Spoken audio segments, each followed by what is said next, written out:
Hello and welcome to this week's episode of No Filter with Dhanya Rajendran. I'm going to start the show by asking you to watch a video clip.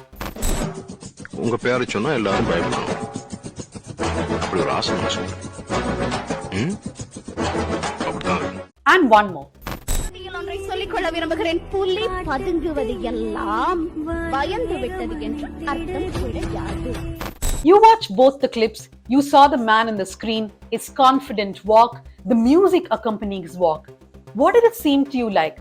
Maybe this is a man who's won some sort of a medal in sports, or perhaps he's a police officer that the media absolutely loves.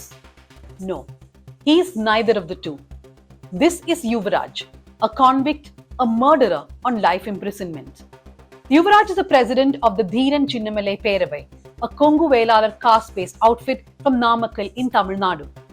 In March 2022, he was convicted and he was sentenced to life imprisonment for kidnapping and murdering a Dalit youth named Gokulraj.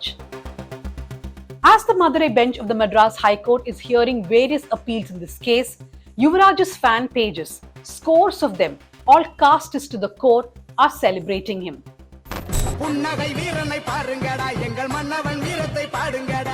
In this week's episode, I want to take a look at this case, why the prime witness turned hostile, and about such caste fan pages, which is not unique to Tamil Nadu.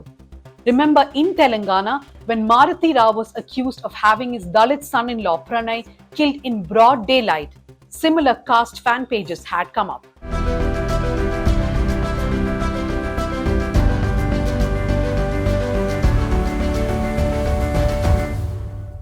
On June 23, 2015, Gokulraj, a 21-year-old Dalit youth, was abducted from the famous Ardhanarishwara temple in Tiruchengood. He was visiting the temple along with his friend Swathi, who hails from the Gounder community. A couple of men took away Gokulraj in a car saying that Yuvaraj wanted to meet him.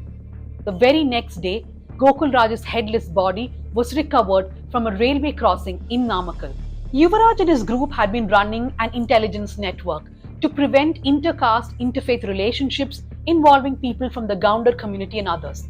It was also this group that protested against author Perumal Murugan's book. In fact, it is said that it was during one of these protests that Yuvaraj spotted Gokulraj and Swathi at the temple. 7 years later, in March 2022, Yuvaraj and others were given life imprisonment in this case. So why are we discussing this now?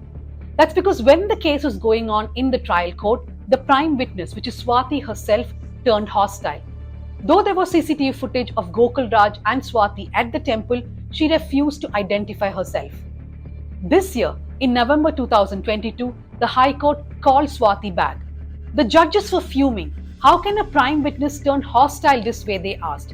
So Swathi was summoned to the court under full police protection. She was taken to the judge's chamber. But despite all these assurances, Swathi continued to remain hostile. The court has called this perjury and has asked for criminal contempt proceedings to be initiated against Swathi. The court is right in feeling angry and disappointed that a witness can turn hostile this way. But I think we cannot look away from the scary realities around us. Look at these fan pages. There are scores and scores of them. They call Yuvaraj a lion, a warrior, the king of Kongu Nadu, and much more.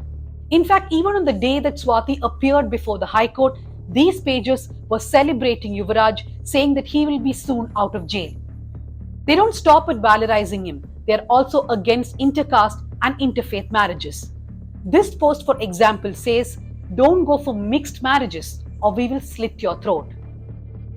This is the same pattern that we have seen in other cases too.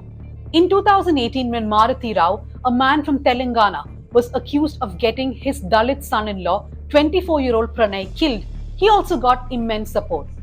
The police's case was that Maruti Rao, who hailed from the Vaishya community, could not bear that his daughter Amrita had married a Dalit man and therefore got Pranay killed in front of his pregnant wife and his mother. But despite all this, at that time when this murder happened, a lot of people came out to support Maruti Rao. I remember that they would change their profile pictures to that of Maruti Rao and people would say, "Jai Maruti Rao, Jai Maruti Sena," etc.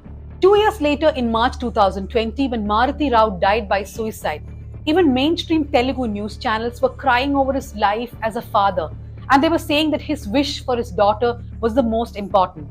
My colleague Bala, in fact, had written about a TV anchor who said that keeping aside all the bad things that Marathi Rao did, he was a father who was capable of killing and dying.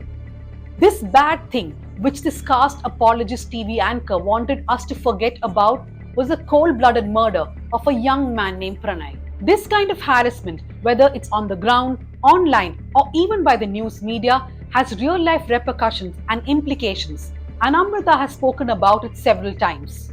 Yeah social మీడియాలో చాలా trolls వస్తున్నాయి. అంటే వల్గర్గా మాట్లాడడం, like మార్తిలా legend, fathers పౌరుషం అని చెప్పడం, చాలా ఎలా అంటే ఒక మర్డర్ చేసి వచ్చిన వాడికి ఇంత సపోర్ట్ ఎక్కడి నుంచి వస్తుందో నాకు అర్థం కావట్లేదు. మేబీ అలాంటి మైండ్ సెట్స్ ఉన్న వాళ్ళే అవుతుంది.